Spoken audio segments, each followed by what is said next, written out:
My own children tried to kill me for a patent I wrote on a napkin at the Basque Block Festival in 1987. Let that sink in for a second. Not strangers. Not some corporate hitman in a cheap suit. My kids. Derek and Brooke. The babies I rocked through colic and college applications. But I'm getting ahead of myself. Let me paint you a picture first. Imagine me plummeting down those farmhouse stairs in slow motion, my body folding like a rag doll, Harold's work boots frozen at the top landing. Cut to the hospital, his guilty smirk when the doctor says I'm lucky to be alive. Then Lila's manicured hand resting on my grandson's shoulder at the cafeteria, whispering God knows what poison. Flash forward to that old Micron fab exploding in a fireball while I watch from the Boise foothills with a burner phone clutched in my fist. FBI raids at the Treefort Music Fest after-party. My daughter Brooke screaming bloody murder as handcuffs snap on during Sunday service at St. John's Cathedral. Yeah, that happened. And if you've ever been counted out because you're just the old lady from Idaho, stick around. This one's for you. Let me start at the beginning. July 4th, 2024. Warm Springs Avenue is packed wall to wall, with sunburned families waving little American flags. The whole city smells like funnel cakes and freedom. I'm riding on the Idaho Anne Frank Human Rights Memorial float, same as I do every year, waving like some small-town beauty queen past her prime.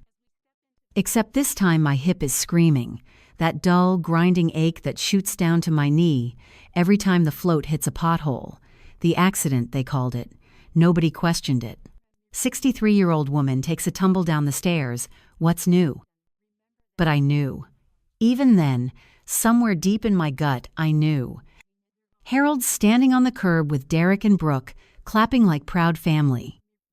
40 years of marriage, and I can read that man like a highway billboard.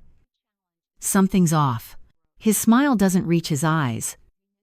Derek keeps checking his phone. Brooke won't look at me directly.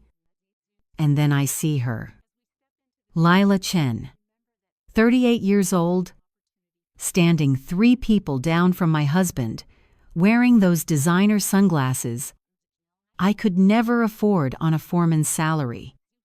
My former protégé, the engineer I mentored for 6 years at Micron, teaching her everything I knew about memory chip architecture. She's not watching the parade, she's watching Harold. That's when the first crack appears in my nice, neat life. Just a hairline fracture. But you know what they say about fractures in semiconductor manufacturing, they spread fast under pressure. I'm Martha Reynolds, by the way, retired foreman from Micron Technology. Spent 34 years on those fabrication floors, breathing recycled air and designing circuits that ended up in half the smartphones in America. I've got 2 patents to my name. A farmhouse on 5 acres outside Boise, and a marriage certificate older than most of the engineers at Micron today. Or I thought I did. The parade ends at Julia Davis Park. I climb down from that float like I'm twice my age, every joint protesting. Harold rushes over, all-concerned husband, taking my elbow. His hand feels wrong. Too careful, like I'm made of evidence instead of flesh. We're supposed to have a family barbecue. My famous huckleberry pie is already cooling on the kitchen counter back home, but Derek pulls Harold aside near the rose garden, and I watch them through the crowd. Urgent whispers. Harold's jaw tightening. Derek pointing back toward the parking lot. Brooke appears at my shoulder. Mom, you look exhausted. Why don't you let Dad take you home? We'll bring the food later. I'm not exhausted. I'm observant. There's a difference. But I nod. I smile. I play the role I've been playing for 4 decades, the good wife, the easy mom, the woman who doesn't make waves. Harold drives us home in his Ford F-150, taking the back roads through the foothills. He's quiet. The radio's playing some classic rock station, and I watch the sagebrush blur past my window, my hip throbbing with every bump. "How's the pain?" he asks. "Manageable." I lie. "You should be more careful on those stairs." I turn to look at him. Really look. The man I married in 1984 at the Boise First United Methodist Church. The man who held my hand through 2 difficult births. The man who used to leave little notes in my lunchbox when I worked graveyard shifts. "I am careful," I say quietly. Something flickers across his face. Guilt? Fear? It's gone before I can name it. We pull into our long gravel driveway. The farmhouse looks picture-perfect in the afternoon sun-white clapboard, red shutters, flower boxes I planted in May. The American dream in architectural form. I don't know it yet, but in 3 weeks, this house will be a crime scene. Harold helps me inside, and I settle onto the couch with ice on my hip. He hovers for a minute, then says he needs to run back to town for propane tanks. "The barbecue," he explains. "We're running low." "Take your time," I tell him. He kisses my forehead. His lips feel like a betrayal I haven't decoded yet. The door closes. His truck rumbles down the driveway, and I'm alone in the silence of my own home, listening to the grandfather clock tick in the hallway. That's when I start thinking about the stairs. Really thinking. I was carrying laundry, I remember that. A full basket, but nothing I hadn't carried 1,000 times before. I was halfway down when something made me turn. A sound, a presence, and then nothing. Just the sensation of falling, my body weightless, the stairs rushing up to meet me. But there was something else. Something my concussed brain couldn't process at the time. A shadow at the top of the landing, the whisper of movement, the smell of cologne that wasn't Harold's usual brand. I sit up straighter, ignoring the pain. My engineer's mind kicks in, the one that spent decades analyzing failure points and stress fractures. Accidents don't just happen. There's always a cause, always a catalyst. And someone in this family just became very, very interesting. For 2 weeks after the parade, I play the perfect Idaho wife. Friday fish fry at Westside Drive-In, ordering the halibut basket with extra tartar sauce. Harold grilling rainbow trout we caught on the Payette River, the smell of charcoal and lemon butter drifting across our back deck. My grandkids racing their bikes past the Rose Garden at Julia Davis Park, while I sit on a bench pretending my hip doesn't hurt like hell. I smile. I laugh at Harold's terrible jokes. I let him think I'm healing. But at night, when he's snoring beside me, I'm wide awake, calculating, remembering. That engineering mind of mine doesn't shut off just because I'm supposed to be retired. Then comes the phone call that changes everything. It's a Tuesday morning. I'm deadheading roses in the front garden when my cell buzzes. Unknown number. I almost don't answer. Martha Reynolds? A woman's voice. Familiar somehow. Speaking. It's Janet Kowalski, from the old Fab 7 team at Micron. I haven't heard from Janet in 5 years. My stomach tightens. Janet, how are you? Confused as hell, actually. Martha, your 1,987 flash memory patent just sold for $42 million. The pruning shears slip from my hand, $42 million. For a design I sketched on a cocktail napkin at the Basque Block Festival while Harold was ordering chorizo and watching dancers in red scarves. Sold to who? My voice sounds distant, like it's coming from underwater. Shell company called Memory Tech Holdings. Registered in Delaware. But Martha, here's the thing. The registered agent is your son Derek. The world tilts sideways. I grip the fence post to steady myself. Say that again. Derek Reynolds. Listed right there in the incorporation papers. I only found out because my husband does corporate law. He flagged it when the sale went through last month. Thought you should know. Last month, while I was lying in a hospital bed with 3 cracked ribs and a concussion, while Harold was feeding me ice chips and Derek was reading me Bible verses from his phone. Janet, I need you to email me everything you have. Already did. Check your inbox. I hang up. My hands are shaking so badly I can barely unlock my phone, but there it is, the email. Attachments that lay out my entire life's work sold off like used furniture at a yard sale. By my own son. I walk inside on autopilot. Harold's at the kitchen table reading the Idaho Statesman, coffee mug in hand. Same table where we carved pumpkins during the Spirit of Boise Balloon Classic every September. Same table where we taught Derek and Brooke to play poker with M and Ms. as chips. Harold, my voice is steady. Too steady. He looks up. Yeah, hon? Did you know Derek sold my patent for $42 million? The newspaper crinkles in his hands. For just a fraction of a second, his face does something I've never seen before. It goes completely blank, wiped clean like a circuit board reset. Then he laughs. Actually laughs. Martha, come on, that old thing? Nobody's paying millions for some ancient design from the 80s. Janet Kowalski just called me. She saw the incorporation papers. Janet's a gossip. Always has been. I walk closer, stand right across from him at that table. So you're saying my son didn't register a Delaware shell company called Memory Tech Holdings? I'm saying you're getting paranoid in your old age. Maybe it's the pain medication. Old age. He actually said that.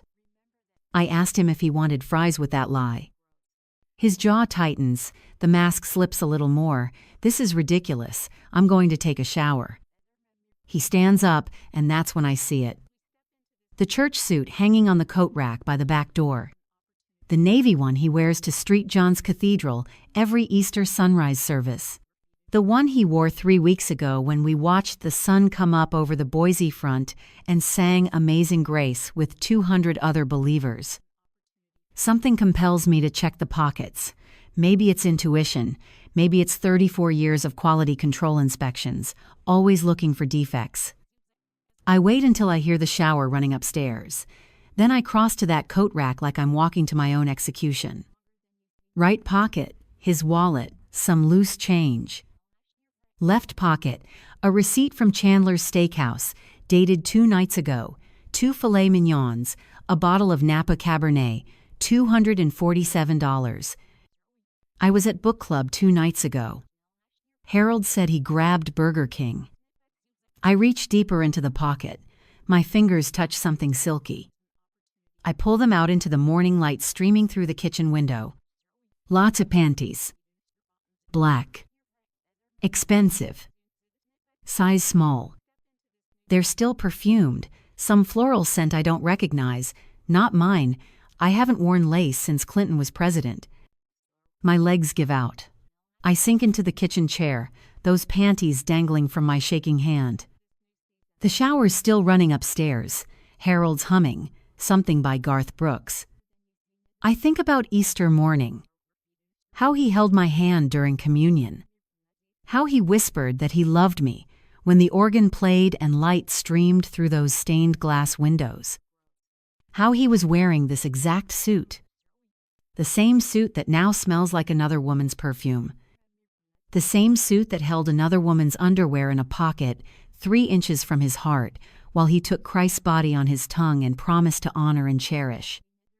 $42 million. My patent. My son. My husband. My protégé. The shower cuts off upstairs.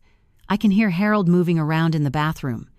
In 60 seconds he'll be down here, fresh and clean, ready to lie to my face again. I fold those panties carefully, put them back in the pocket, smooth the suit on its hanger. Then I walk out to my garden shed, pull out my old Micron work laptop from a dusty box, and boot it up for the first time in 3 years. If they want to play corporate espionage, they picked the wrong foreman. I designed half the security protocols at Micron. I know every back door, every loophole, every way to trace digital fingerprints. And I've got 40 years of rage to fuel me. Let's see who's old and paranoid now. That night, I can't sleep. I keep replaying it. Not the phone call, not the panties, the fall itself. 3 weeks ago, the night that supposedly changed nothing. I'd gone to the Hyde Park Street Fair. Harold said he had paperwork to finish, told me to go enjoy myself. So I walked through the booths alone, bought some lavender honey, listened to a bluegrass band on the corner, came home early because my hip was already bothering me. The house was dark when I pulled in. Harold's truck in the driveway. All the lights off except the upstairs bedroom. I remember thinking that was odd. Harold always falls asleep with the TV on. I came in through the kitchen, quiet. Didn't want to wake him if he'd actually managed to sleep without David Letterman blaring. That's when I smelled it. Perfume. Floral. Expensive. Hanging in the air like accusation. Not in the kitchen, on the stairs. I bent down, touched the stair runner, still warm where someone had walked, that same scent embedded in the fibers. I started up those stairs, my heart pounding, my hip screaming, each step careful, each step proof that I wasn't some paranoid old woman losing her mind. Halfway up, I heard the bedroom door open behind me. Martha. Harold's voice, tight, wrong. I turned to look back. He was standing at the top of the landing in his undershirt and boxers. The light from our bedroom spilled around him like a halo he didn't deserve. "You're home early," he said. The fare was crowded. We stared at each other. Me on step 7. Him at the top. 15 steps between us that felt like 15 years. Then I felt it. His hand. Flat between my shoulder blades. Not grabbing. Not steadying. Pushing. I remember the sensation of nothing beneath my feet, the basket of lavender honey flying from my hands, my body twisting, trying to catch the railing, catching only air. The crack of my ribs against the edge of step 3, my head bouncing off the hardwood at the bottom. And Harold's voice from very far away, already on the phone with 911, already crying, already performing. "My wife fell. Please hurry. There's so much blood." I lie in my bed now, staring at the ceiling, and I finally let myself think it. My husband tried to kill me. At Street Alphonsus Regional Medical Center, I played the part they expected. Confused elderly woman. Clumsy. Medicated. When Brooke showed up with her fake tears and her "Oh mom, we were so worried," I squeezed her hand and smiled weakly. When Derek arrived in his lawyer suit, already talking to doctors about cognitive assessments and whether I should still be living alone, I nodded along like a good patient. The doctor said I had a severe concussion. I told him I'd had worse from line changeovers during Winter Garden Aglow at the Botanical Gardens. He didn't laugh. Nobody laughed. But here's the thing about hospital stays. They're boring. And when you're bored, you do stupid things like connect to the guest Wi-Fi and start digging. I logged into the old Micron alumni forum. Just wanted to see if anyone was talking about the patent sale. Maybe get some answers Janet couldn't provide. What I found was worse. A thread from 6 months ago. Someone asking about legacy patent transfers and how they're processed through Micron's legal department. The responses were technical, boring. Until I saw a comment from user TechlawGuy47. Anyone else notice the Reynolds flash memory patent got reassigned last week? Thought Martha was retired. Seems fishy. Last week. 6 months ago. I wasn't even sick 6 months ago. I scrolled down. Found another comment from someone named Boise Bite Babe. My friend works in HR. Martha Reynolds' life insurance policy got increased to $5 million same week. Husband's the beneficiary. Make of that what you will. My hands went numb. The hospital room tilted sideways. $5 million on a policy I didn't remember signing for. I clicked out of the forum, opened my email, searched for any correspondence from our insurance company. There it was, February 14th, Valentine's Day. How romantic. An email confirming my signature on updated life insurance documents. Except I never opened that email, never clicked that link, never signed anything. But someone had. using my login credentials, my digital signature, my identity.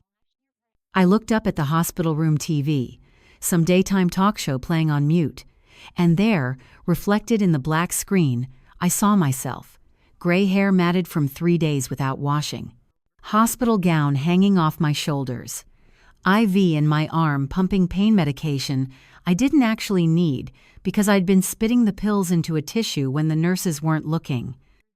I looked like exactly what they needed me to be, old, fragile, easily disposed of. The door opened. Derek walked in with coffee and a folder. "Hey, Mom. How are you feeling?" "Tired," I said, playing the role. "Good. That's good. Listen, I brought some paperwork for you to look at when you're feeling up to it. Just some estate planning stuff, power of attorney, in case anything happens." He set the folder on my bedside table, smiled that concerned son smile. "No rush, whenever you're ready." I watched him leave. Watched him walk past my hospital room with that folder full of papers that would sign away everything I'd ever built.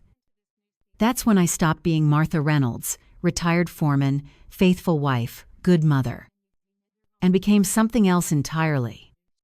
Something they should have seen coming. After all, I spent 34 years in a fabrication plant. I know all about controlled explosions. And I'm about to detonate their entire world. They discharge me on a Thursday. Harold offers to take me home. I tell him I'm staying with a friend for a few days, need some space to recover. He looks relieved. Brooke protests. Says I shouldn't be alone, but Derek quiets her with a look that tells me everything I need to know. They want me isolated, confused, vulnerable. So I give them what they want. I rent a room above the Basque Center on Grove Street, one of those old boarding houses that smell like paprika and memories. $75 a week, shared bathroom down the hall, a window that looks out onto the brick building next door. It's perfect. Nobody knows I'm here. Nobody from my old life anyway. Just me and the ghosts of Basque sheepherders who came to Idaho 100 years ago looking for something better. I understand that feeling now. The first night, I sit on the narrow bed and eat croquetas from the market downstairs. Outside my window, a mariachi band is playing for some celebration I'm not part of. The music drifts up through the floorboards, all trumpets and heartbreak. I haven't cried yet. Not once since I found those panties. Not when I realized my husband tried to murder me. Not when I understood my children were planning to rob me blind. But some part of me thinks I should cry. That's what women do in movies, right? Break down, fall apart, need rescuing. But I was a foreman at Micron for 34 years. I managed teams of 200 people, handled million-dollar equipment failures at 3 in the morning, talked jumpers off the fab floor when the pressure got too intense. I don't break down. I break through. There's a knock at my door, soft, hesitant. I freeze. Nobody should know I'm here. "Mrs. Reynolds?" A man's voice. Accented, it's Javier, from the cleaning crew. Javier. I remember him vaguely.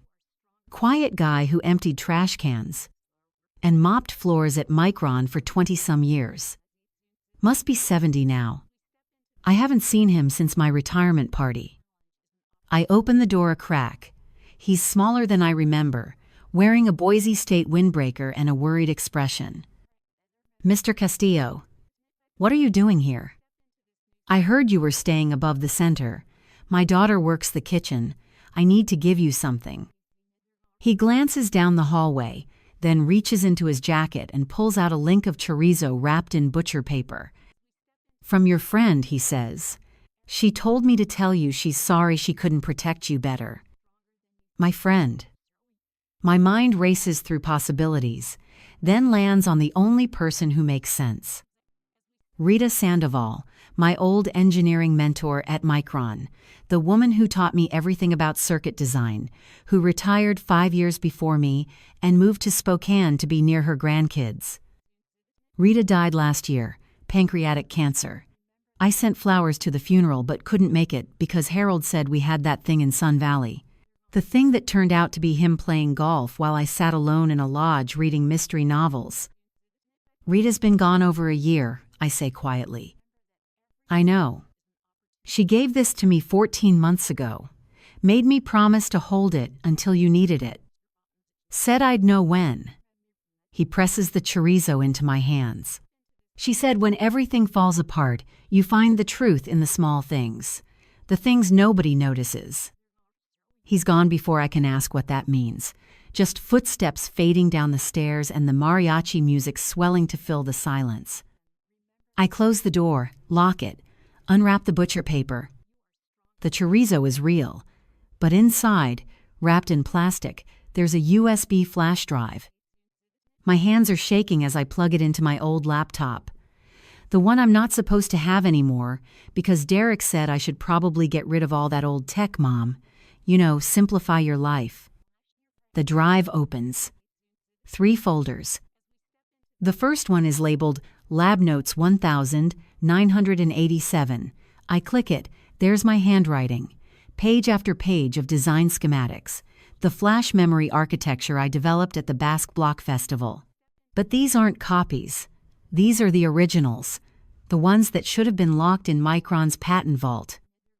The second folder. Whistleblower letters. Dates spanning the last 2 years. Rita writing to Micron's legal department. To the Idaho Attorney General's office. Documenting suspicious activity around my patents. Transfers she couldn't explain. Signatures that didn't match.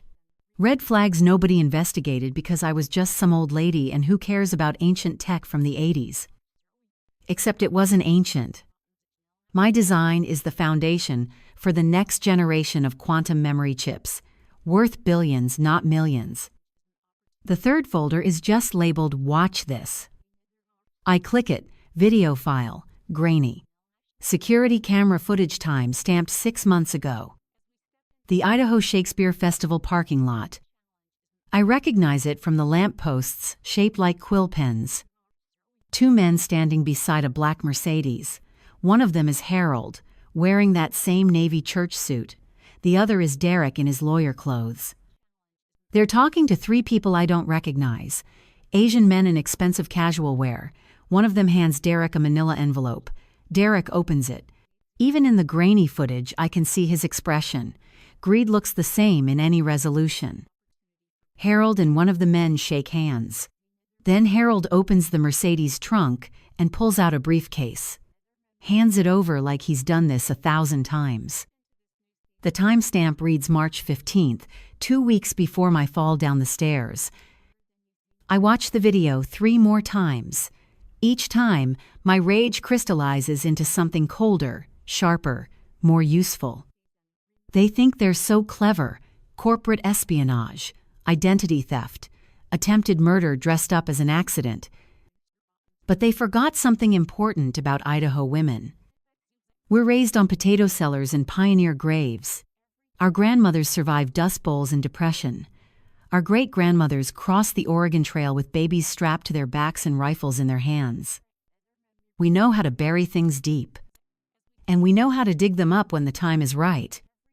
I close the laptop, finish my cold croquetas, listen to the mariachi band playing below. Tomorrow, I start fighting back. Tonight, I plan their funeral. There's a 4th folder on the flash drive. I almost miss it. Hidden file. Password protected. I try Rita's birthday, her husband's name, the year she started at Micron. Nothing works. Then I remember something she used to say when we were troubleshooting on the fab floor. Martha, when you can't find the answer, look at what you're not supposed to see. I try my own name. Martha 1987. The folder opens. Inside is a single PDF, a DNA test from one of those ancestry websites, but it's not Rita's family tree. It's mine. Or rather, it's someone who shares 25% of my DNA. A grandson. Born in Boise in 2001. Mother's name redacted. Father listed as Derek Reynolds. My son has a kid I never knew about. There's a note attached. Rita's handwriting scanned in. Martha, if you're reading this, I'm gone and you need allies. The boy's name is Jax. Works tech support at the Boise Public Library. Spent 3 years in juvie for hacking bank systems at 17. He's rough around the edges, but he's brilliant. And he's yours. Use him wisely. Jax, 23 years old, my grandson, hidden from me for his entire life. I spend 2 days watching him, not creepy, just careful. I park outside the library on Capitol Boulevard and wait. Third day, he shows up on a skateboard. Tattoo sleeve on his left arm, ear gauges, ripped jeans, hair dyed blue-black. He looks nothing like Derek. Thank God.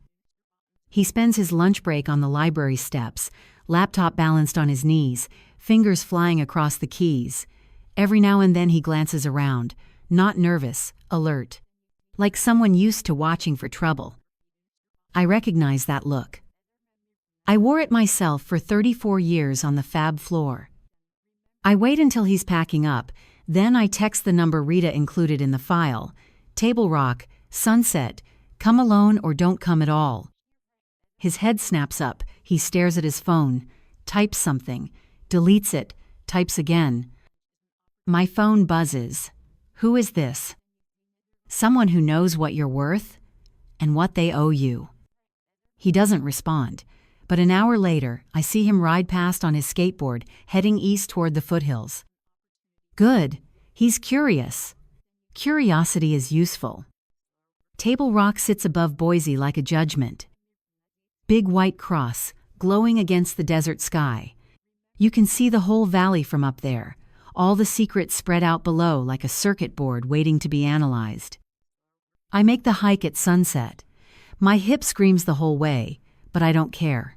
Pain is just data, information your body sends when something needs attention. Jax is already there, sitting on the rocks below the cross, smoking something that probably isn't tobacco. He watches me approach with those careful eyes. You're late, he says. You're early, that makes us even. I sit down beside him, not too close. Predators and prey both need space to assess each other. So who are you? He asks. Cop? PI? One of Derek's lawyer friends trying to scare me? I'm Martha Reynolds, your grandmother. He laughs, actually laughs, then sees my face and stops. Holy hell. You're serious. DNA doesn't lie. You share my genes. Derek's your father.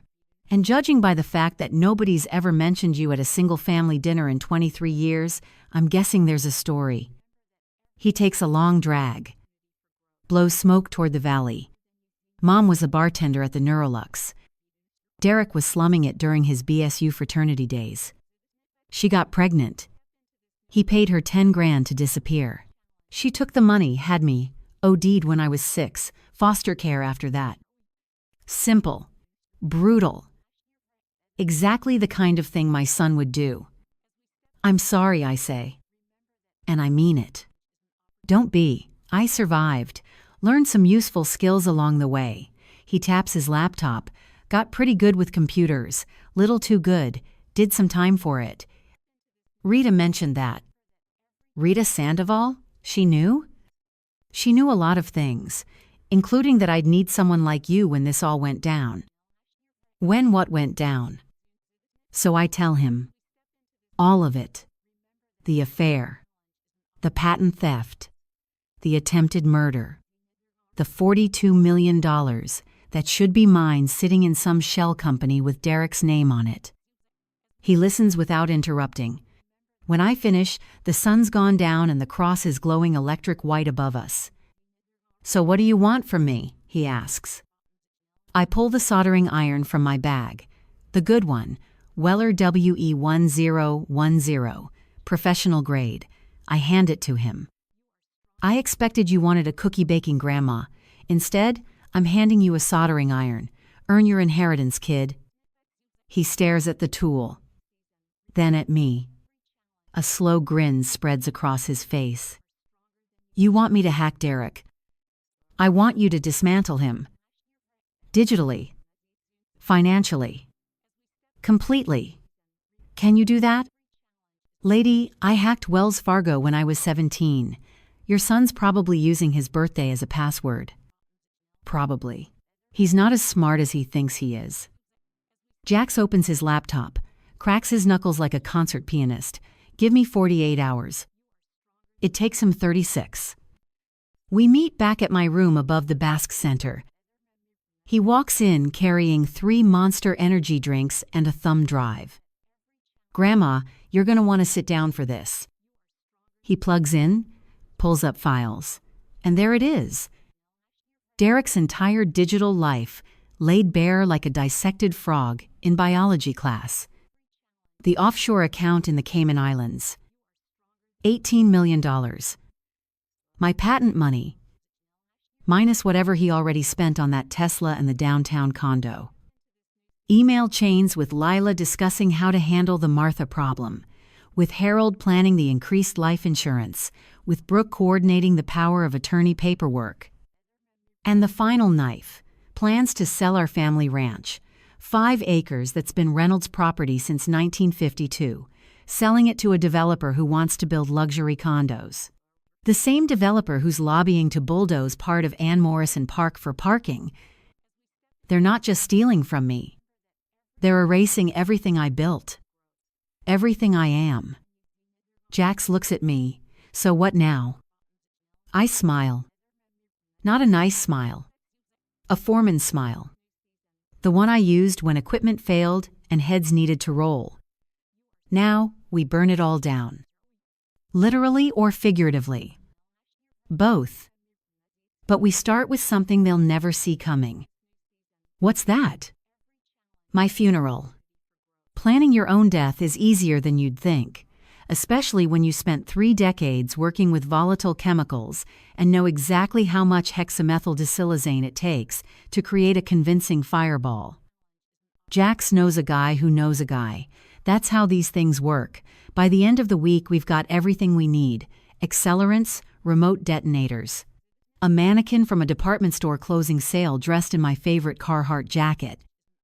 The target is perfect: old Fab 12 on the west side. Been abandoned since Micron consolidated operations 5 years ago. My security badge still works because somebody in HR never bothered to deactivate it. Sloppy. But useful. We spend 3 nights setting it up. Jax handles the tech. I handle the chemistry. It's almost nostalgic, like the old days when we'd run simulations before a new production line went live. Except this time, the only thing we're producing is my corpse.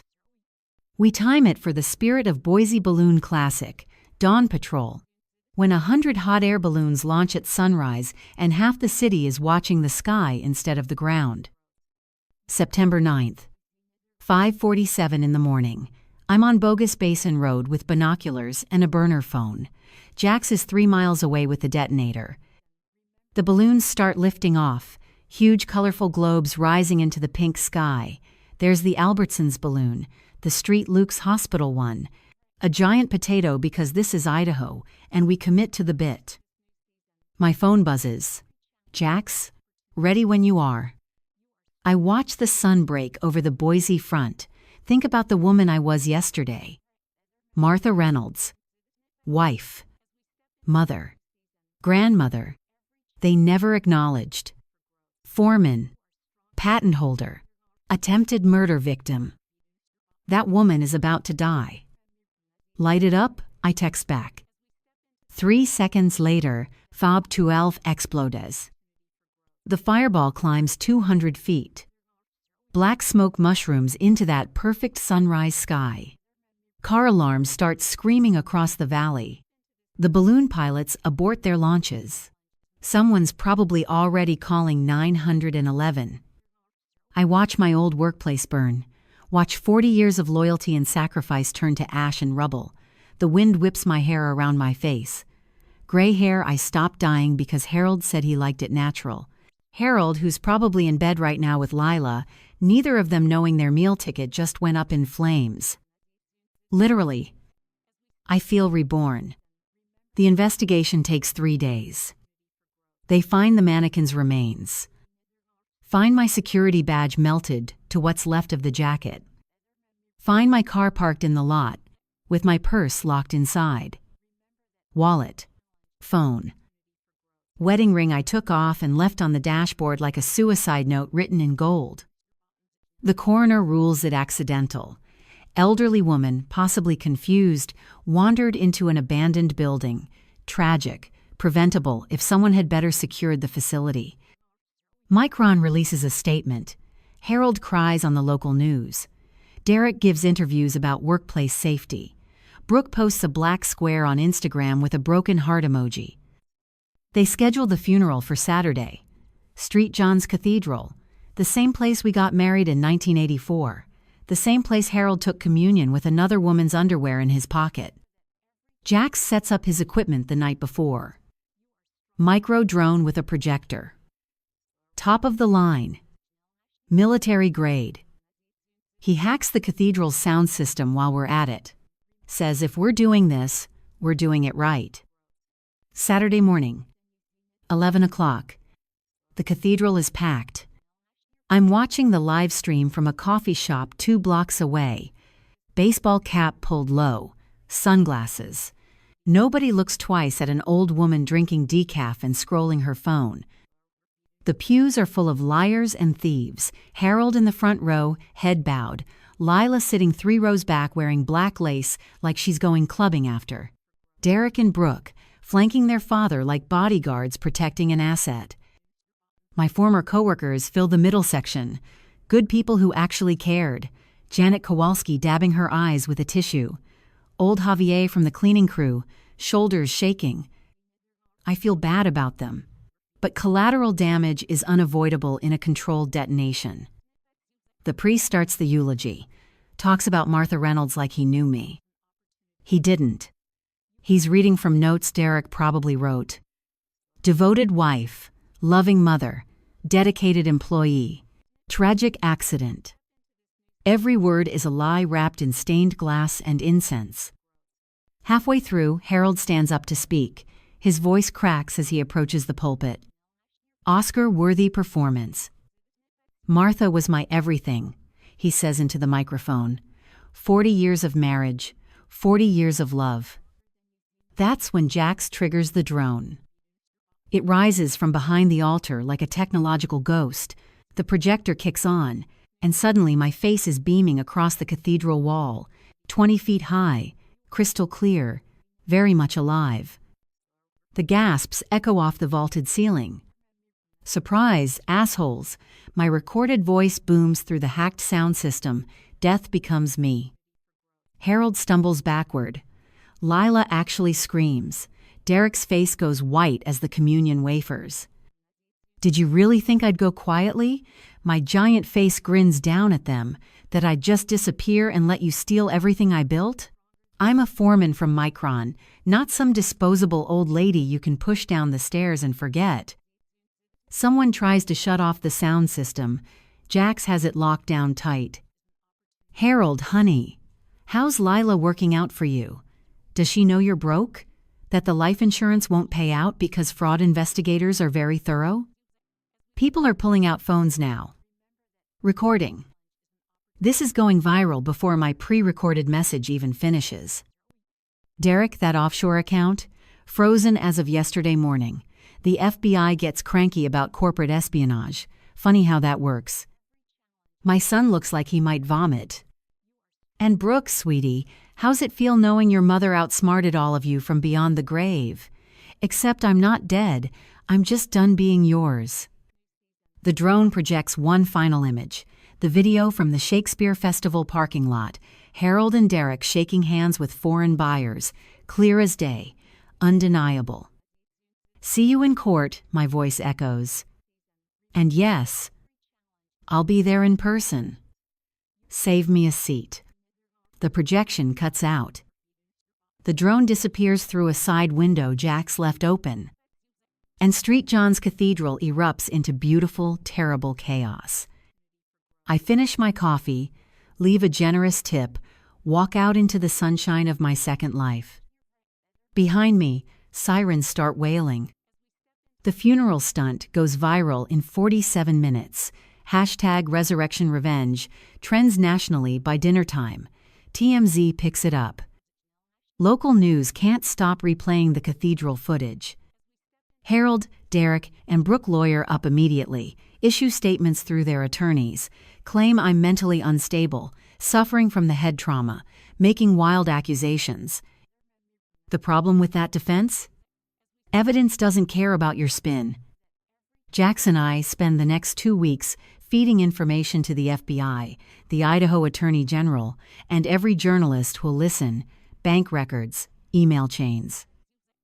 The Shakespeare Festival video. Derek's offshore account statements showing $18 million that can't be explained by his legal practice salary. But we're not done. Not even close. Treefort Music Festival, late March. 5 days of indie bands, tech showcases, and Boise's creative class pretending we're Portland for a week. The whole downtown shuts down. Stages on every corner.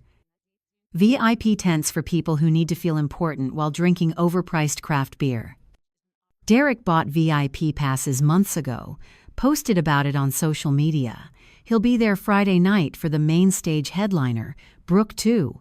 They're not about to let a little thing like federal investigation ruin their social calendar. Jax gets us backstage access. Don't ask how. His juvenile record includes identity theft for a reason. Friday evening. The main stage is packed. 3,000 people crushed together in front of the Egyptian theater. Bands doing sound check. The energy is electric, young and hungry and alive. I'm 70 feet away in the production booth with Jax and his laptop. He's wired into the venue's AV system. Every screen, every speaker, every camera. They just walked into the VIP tent, Jax says, watching his phone. He's got someone on the inside, a bartender who owed him a favor. Good. Let them get comfortable. Order their $12 IPAs. Take selfies. You're cold, Grandma. I respect that. The band starts. Crowd goes wild. Derek and Brooke are visible through the mesh walls of the VIP tent. Laughing. Drinking. Playing the part of grieving family who definitely didn't try to murder their mother for patent money. Lila's there too, clinging to Harold's arm. He looks older than he did at the funeral. Stress will do that. Or maybe it's the knowledge that his entire life is circling the drain. Song 3. That's our cue. Jax kills the band's audio. The sudden silence confuses everyone. Then the screens light up, all of them. The massive LED walls flanking the stage, the monitors in the VIP tent, every display in a 3-block radius. My face. Live. Streaming from the production booth. Hello, Boise. Martha Reynolds here. Not dead, just pissed off. The crowd erupts, half confusion, half recognition. The funeral video made me famous. Now I'm a legend. See that VIP tent over there? Take a good look. Those people tried to kill me, stole my life's work, sold it to foreign buyers for $18 million. Jax switches feeds. Projects the Shakespeare Festival video on every screen. Harold and Derek clear as daylight, shaking hands with Chinese businessmen, trading briefcases like some bad spy movie. That's my husband of 40 years, my son the lawyer, corporate espionage, attempted murder, fraud, identity theft, greatest hits collection really. Someone in the crowd starts chanting my name. It spreads. 3,000 people screaming Martha, Martha, Martha like I'm headlining instead of ruining lives. Jax hits the next button. Evidence packets start printing from every production printer backstage. Bank statements. Email chains. Patent transfer documents. He's also blasting them to every phone connected to the venue Wi-Fi, hundreds of people getting hard evidence in real time. The FBI's been very interested in all this. Funny thing about international espionage, federal crime, no statute of limitations. That's when they come. Agents and windbreakers moving through the crowd like sharks. They hit the VIP tent from 3 sides. I watch it unfold on the security cameras Jack's hacked. Derek sees them first. Tries to warn Harold. Too late. An agent already has Harold's arm twisted behind his back. Brooke screams. Actually screams. Her mascara runs like the Boise River during spring runoff. Black streaks down her face as they cuff her. Someone's recording it all on their phone. This will be on Instagram before they get her to the car. Lila tries to run, makes it 5 feet before an agent catches her. She goes down hard on the concrete. Those designer heels weren't made for fleeing federal custody. But Harold's the best part. He breaks free from the first agent, starts running toward the greenbelt, 58 years old, out of shape, panicking. The crowd parts for him like the Red Sea, everyone recording, everyone watching. He makes it maybe 20 yards before he trips. Over what? His own feet? A power cable? His ego? Who knows? But he goes down face first on the walking path. 2 agents are on him in seconds, cuffing him while he's eating dirt in front of half of Boise. Guess the only thing he ever built, I say into the microphone, was a house of cards on my back. The crowd loses it, cheering, chanting. The band's trying to figure out if they should restart their set. Jax cuts the feed, packs up his equipment. We're out the back exit before security even realizes we were there. Walking down the greenbelt in the opposite direction from Harold's arrest, I feel lighter than I have in 40 years. The night air smells like food trucks and freedom. So what now? Jax asks. Now? I smile. Now we rebuild. But first, I'm buying you the biggest plate of Basque food in downtown Boise. You earned it, kid. Can we watch the arrest videos while we eat? Absolutely. Behind us, sirens wail. Ahead of us, the future waits. And for the first time since 1984, it's entirely mine. The trial starts 6 months later. Federal courthouse downtown. But the sentencing hearing? That happens in the old Idaho State Supreme Court chambers in the Capitol building. Under the golden eagle that's watched over Idaho justice since 1920. They schedule it for a Tuesday in October, the kind of fall day that makes you remember why people moved here in the first place. Aspens turning gold in the foothills, air crisp as a new circuit board. I wear my Sunday best, navy blue dress with the white collar, same one I wore to Derek's baptism 36 years ago at St. John's. Held him in my arms while the priest poured holy water over his tiny head and promised to raise him right. Guess we all break promises. The courtroom is packed, media in the back rows, my former co-workers filling the gallery. Janet Kowalski gives me a thumbs up as I walk in. Javier crosses himself and mouths a prayer. Harold sits at the defendant's table with his legal team. He's lost 30 pounds, gray stubble on his jaw, prison jumpsuit hanging off his frame like a costume he never wanted to wear. He won't look at me. Derek's next to him, still trying to maintain that lawyer composure, but his hands shake when he reaches for his water glass. Brooke's crying, before we even start. Mascara proof. This time, she learned her lesson at Treefort. Lila sits separate, her own legal team, playing the victim card hard. Young woman seduced by older man, manipulated into corporate crimes. Her lawyer's good. Almost had me convinced for a minute. Almost. The judge walks in, everyone rises. And I have to fight back a smile because it's Margaret Chen, Boise High class of 1,979. Used to sit behind me in chemistry. I helped her pass finals when her dad was dying, and she couldn't focus. She remembers. I can see it in her eyes when she looks at me. A slight nod. Professional. But there. Be seated, she says. We're here for sentencing in United States versus Reynolds, Chen, and others. Before we proceed, does the victim wish to make a statement? My lawyer nods. I stand up, walk to the witness stand like I'm walking onto the fab floor for a night shift. Steady, purposeful, unafraid. Your Honor, members of the court, my name is Martha Reynolds, 63 years old, retired foreman from Micron Technology. I worked 34 years in semiconductor manufacturing, raised 2 children, buried my parents, paid my taxes, did everything right. My voice doesn't shake. Engineering training. You don't get emotional when you're reading pressure gauges at 3 in the morning. These people tried to erase me, not just kill me. Erase everything I built. My patents, my reputation, my legacy. They wanted to turn me into a cautionary tale. Confused old woman. Tragic accident. Life insurance payout. I look directly at Harold. He finally meets my eyes. There's something broken there. Good. Harold and I got married in 1984. I was 22. He was 24.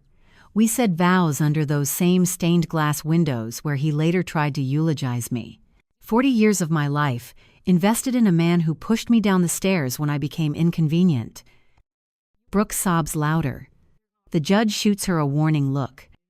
My son Derek, the lawyer, taught me that justice is blind. Turns out it's not. It just takes longer when you're covering your tracks. $18 million. That's what my life's work was worth to him. That's what he sold it for to foreign buyers while I was lying in a hospital bed.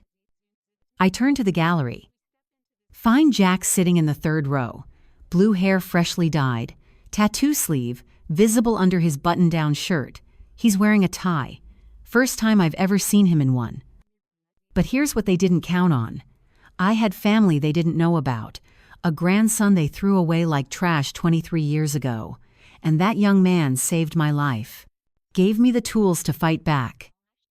Stood by me when everyone else wanted me dead or disappeared. The prosecutor calls Jax to the stand. He walks up, all nervous energy and barely contained rage, places his hand on the Bible, swears to tell the truth. The questions are straightforward. What did he find? How did he help? What evidence did he uncover? But then the prosecutor asks something off script. Mr. Reynolds, how would you describe your relationship with Martha? Jax looks at me. His eyes are shining. She's the only real parent I ever had. My father threw my mother money to disappear. Nobody wanted me. Foster homes, juvie, the system. Then Martha showed up on Table Rock and handed me a soldering iron and told me to earn my inheritance. He wipes his eyes. Doesn't care who sees. She didn't want me to be perfect. She wanted me to be useful, to matter. And for the first time in my life, I did. So yeah, she's my grandmother. And I'd burn the whole world down for her if she asked. The courtroom is dead silent. Judge Chen clears her throat, shuffles papers. Thank you, Mr. Reynolds, you may step down. Then she looks at the defendants, all 4 of them, and her expression could freeze lava. I've reviewed all the evidence, the testimonies, the financial records, and I've never seen a more calculated betrayal in 30 years on the bench. She reads the verdicts one by one. Harold, 18 years federal prison. Derek, 15 years. Brooke, 12 years. Lila, 8 years. All assets frozen pending restitution. The ranch stays with me. My patents returned with full ownership and $72 million in damages to be paid from their seized accounts. The gavel comes down like thunder. Harold drops his head. Derek stares straight ahead. Brooke collapses into her lawyer's arms. Lila just looks confused, like she still doesn't understand how this happened. But I understand perfectly. You don't betray a woman who spent 34 years managing controlled explosions. Eventually, she'll detonate you. I walk out of that courthouse with Jax beside me. The October sun hits my face. The Capitol building gleams white marble behind us. What do you want to do now? Jax asks. I think about Rita, about her final gift, about all the other workers who got pushed aside when they became inconvenient. Now? I smile. Now we build something that matters. And we do. The Martha Reynolds Chip Heritage Foundation opens 9 months after sentencing. We set it up in the old assay office downtown, built in 1871, sandstone walls 2 feet thick. The kind of building that survives everything thrown at it. Kind of like me. $72 million in damages buys a lot of second chances. I could have retired to some beach somewhere. Sipped cocktails. Pretended the last 40 years didn't happen. But that's not who I am. Rita left me that flash drive for a reason. She knew I wouldn't just walk away. She knew I'd build something that mattered.